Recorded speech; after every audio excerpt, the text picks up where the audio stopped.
Hello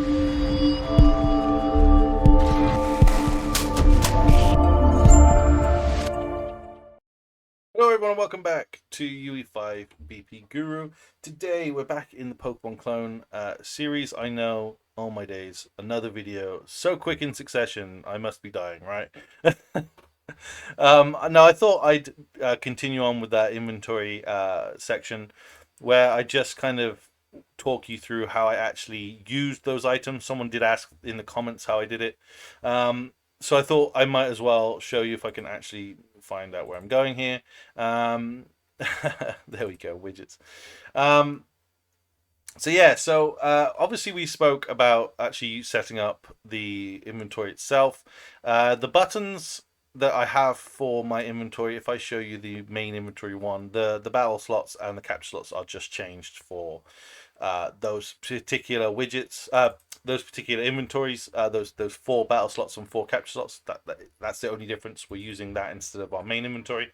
So I'll show you the inventory slot widget.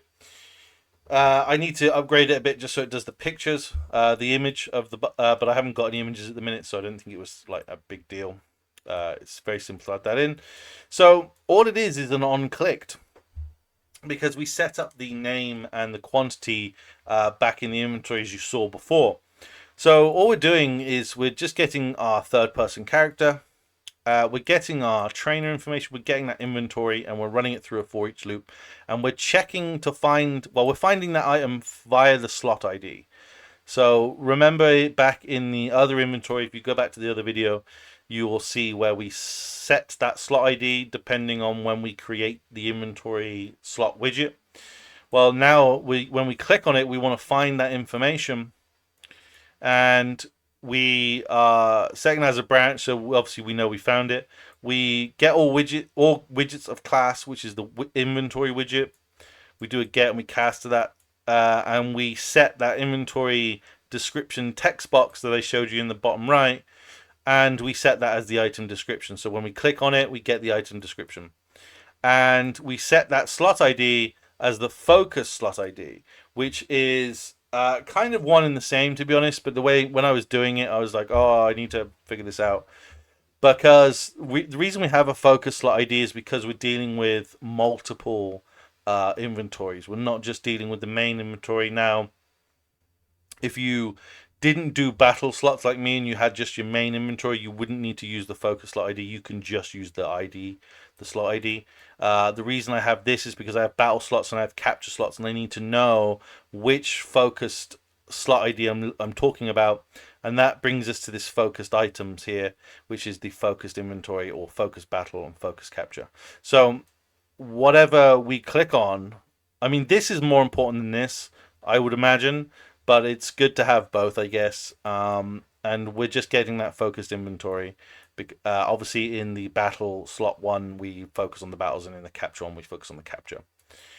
After we've done that, we are just checking a few other variables. Now, the first thing we need to set up is a use button and a move button, because we can either move from the battle slots or the capture slots, and we can also use certain items like the evolution items, the battle items, and the learnable moves or TMs, trainable moves, depending on what kind of game you're making.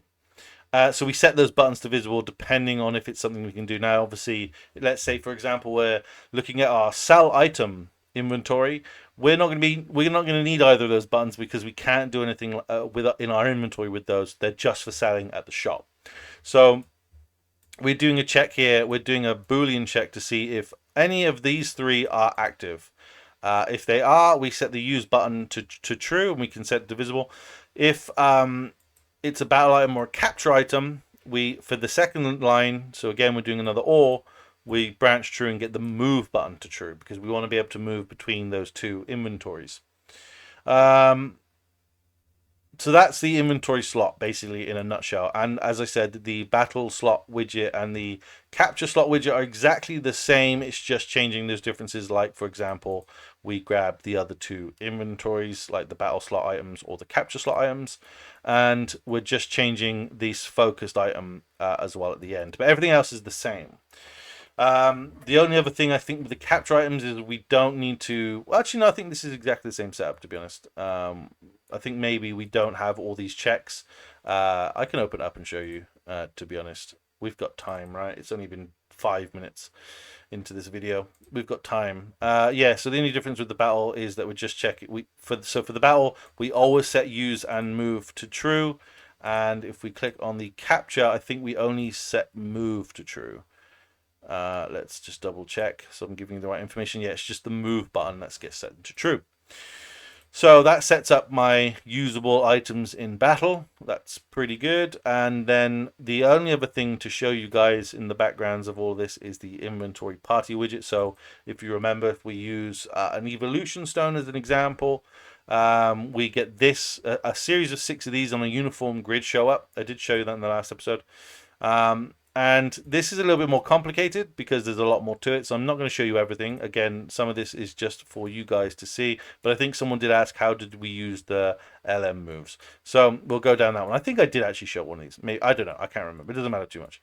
We'll go through it. So when we click this party button, we obviously have a focused item now to use. And so we know we have determined the item we're using. We've already at this point determined if we can use it, and now we are doing a couple of checks. Actually, I don't think we have determined whether we can use it. We do that in this hovered. So on hovered, we're doing the same usual third-person cast. We get the can help text box that is on this this image here. If I click on it down here, there it is. You have that that can help text box, and we get that and we set it to visible, because we want to be able to see what this answer is. And we get all classes of widget, which is our inventory widget, and we're just checking to see what is active. Is it our learnable moves, is it our evo moves, or is it our battle items, or that is in focus? Because nothing else we can use, right, outside of battle or outside of a shop. So we have these 3 things here. If it's a learnable move, we check, can we learn it? And that is just a series of just checking to see if the TM move, is it known? So we have to do that in order. So the first thing we do is we get that slot ID. We make our Ringmon party an array, and we get that party ID. So we set that as our selected Ringmon. Then we get our selected Ringmon, we get its name, and we look through the base stats data table to get the list of learnable moves. And we check if they are equal, if that is equal to our item name. And if that is true, we say it's learnable. Great, we can learn that. Then we come down here to the second branch and we say, is it learnable? And if it comes back false, we say we can't learn that move, and that's what we set that can help to. And you probably guessed it, the other 2 are saying, if it is learnable, do we have that in our move slot? And if that exists on our move slot, we say true. We say has learned. And we come off the completed and we say has learned. And then if that's true, we check is it learned it. If it has, we've already learned that move. And then it comes back down again, and it goes through the loop one more time into the learnable moves to also again check to see if it exists in the learnable moves.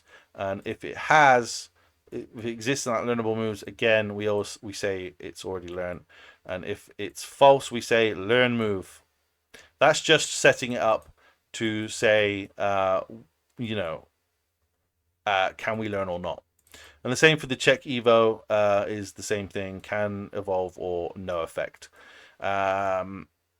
Same similar process. It's just checking to see if it is what we can do. And if we come back here, we've got a battle item here that goes through and checks things like health and status and stuff. It's looking for something we can heal, basically. And if we can't do anything, it just says no effect. That's just on hovered. So that is just to say, okay, can we or can't we do it? If we come back to the event graph, we go back down, we do the same thing. So when we click it, we get the party information, we're getting that widget, and we're checking to see, again, very similar stuff, what is active. The next thing now, this focus slot needs to be carried through, by the way, into the learnable moves, evos, and use battle because we need to know what slot we're dealing with. Um, so someone asked me if I'll do the learnable moves. I'll do the others if I have time. But basically, what we're doing is we're going into our learnable moves. We're setting is learnable to false. We do that first because we need to. We don't want it to. We don't want to basically learn one move, have it set to true, and stay that way, so that every learnable move after that it thinks we can learn it. You'll get some weird glitches where creatures that shouldn't know moves will all of a sudden have all these wonderful moves if you don't set that to false every time you do this. Um, Especially if you don't shut the inventory down. So we get the third person character trailer, we get the trainer information, we get that inventory, and we are running through that inventory looking for this slot, which is that focus slot ID.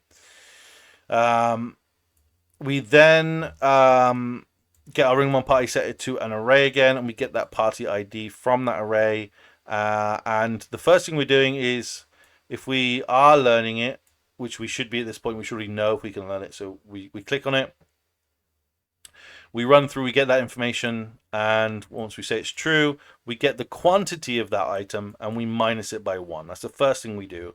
And we set that member from this loop here. We set that member and then we set that array. And the array is basically, the item is obviously the item we are changing the quantity for. The index is this index array, and the target array comes from the inventory. It's very messy, I do apologize. Once we've done that, we set our ringmon, our selected ringmon, so that's when we're setting that. And then we're just basically checking, we're doing a second check to say has learned. Now, we should already know if it has learned it or not, but if it's true, we just set the visibility back to already learnt that move. But it should always come back false at this point, and we get that move list, and we get the move name, and we get it from our move list. And all we are doing is we are breaking the information. We are getting this selected ringmon, getting the creature info, and getting the learnable moves, and adding a unique to it. And from that unique, we make our move strat, and we just basically add all the information in together. And then we set can I help visible, and we say move learnt. And after all that's done, we will get our quantity and check to see if that quantity is 0. If that comes back true, we remove that item from our inventory. If it's not, we just carry on, and we just have to set the party ID. Now, I did speak about this before, I think. If not, I haven't. It doesn't matter. But because we have it set as an array, we actually could do this way more efficiently. This is doing it one by one. It's checking to see where the party ID is at, and it's setting that individual slot. But actually, we could do this in the array. I never thought about this, and then just set that Ringmon party afterwards. Yeah, which I might change at some point just to make this a little bit more fluid. But it's up to you guys whether you use the array to set that party index, or whether you set the individually as I've done. But that's up to you. So that was LMs. We've got a little bit more time, so why don't we go back to the event graph and take a look at using Evo items. Once you've done this, by the way, you must rebuild your inventory. So I haven't done this for the use Evo. I really should. You should really build the Evo inventory. Same for the using of the battle items. That's something I didn't do clearly. We should really clear all the children and rebuild everything. But that's something I will add in. But you can see I've done it here with the build LM inventory. So we've used the inventory, we clear it, we set the visibility to hidden. I don't know what that was supposed to be. Oh, the cancel button. Of course, the cancel button gets set to hidden. Of course it does. And then we build that LM inventory, which I showed you last episode. Obviously, I will need to add the build Evo inventory as well. This is also the wrong way around. I shouldn't be setting the cancel. Yeah, I shouldn't really be doing this way. I should use the info item and then clear it. but it's fine. I can fix that. Very easily thing to fix. So let's have a look at the Evo stuff. So again, we grab our inventory, we find that focus slot, and we are setting the member of the quantity again, setting the array element, and I've done the check here first this time. I suppose it doesn't matter too much which way you do it round, but we're just checking to see if that quantity is 0, and if it is, we remove it. And then all we need to do for this one is we run the evolution code. So that would be sending the character to the evolution world and doing that. Mine's done differently now, but you know, the other one should still work, where you send it to the other world, evolve it, and then bring your character back. So yeah, very similar kind of setup there. And all we're doing is we're just bringing through that. I'm bringing essence item through mine, but it's up to you how you get your information. I think all mine was done in the evolution world, but you know, it's how you have your setup, I guess, for evolution now. But we just need to run that evolution now. Very simple thing for evolution, super simple, because all you're doing is evolving, and at this point you already should know if it can evolve using that stone or not. Cool. So back in the inventory, and the use battle is the most confusing one, because we can potentially use the battle slots as well as the non-battle slots. So it's very confusing in the sense that, you know, we have to kind of split out what we're doing here. It's the same code technically, but it's just dependent on whether you're using inventory or whether you're using the battle item slots. But basically we're just getting our selected ringmon again using that party ID, same thing as the other ones, and we're checking to see whether the battle slots were focused or whether, and if it's not, we know it's the inventory basically. So if it's true it was the focused battle, we'll go down this way first. We get the battle item slots, we run it through a for each loop, and we find that slot basically. And we're just setting the heal amounts, and it's just doing the various things, right? So it's saying, okay, is this an active status condition heal? If that's true, we set that to none. If it's to do with health, we say, okay, what's the heal amount? And we add that to our HP, and then we get the value of that, and we obviously interpret and set the percentage for that. The other thing we need to do is set our stats, which is this was where we checked to see the status. Cool.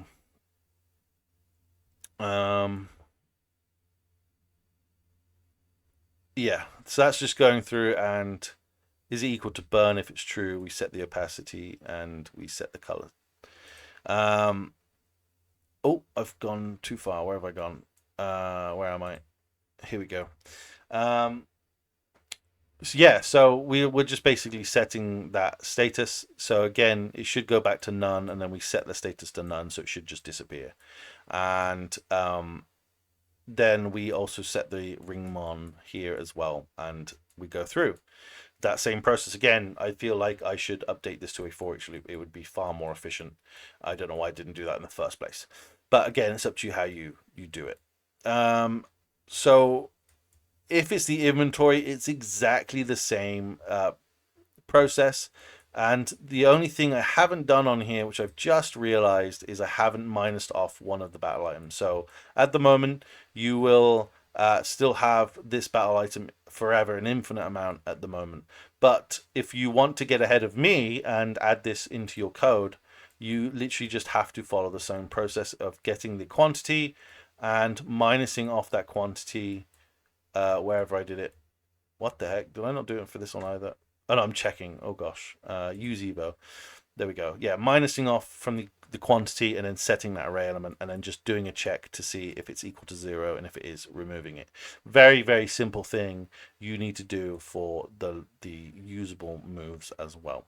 But again, with the usable, I actually would split it out and have, because if you remove that item from the inventory, it's not going to know any of this information. So do the -1 here, so it sets it to 0. But if it is at 0, do that check at the end here. Or you could even do it up here and just add both of these into that -1 check. That's up to you guys how you set that up, but that's how I would do it. I'd have it one side and then the other side, just so it's all complete one neat little bun. And if you follow that process, you should have usable items now in your game.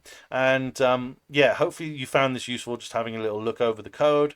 And in the next episode, we will be running through how we did picking up items. So thank you so much, guys, for watching. Hopefully you found this useful. If you're new here, hit that subscribe button. It's free to do. You can always change your mind down the line. If you are still here, thank you so much for all your support. And obviously, don't forget to leave a little like. And I will see you in the next episode. Much love. Take care. Bye.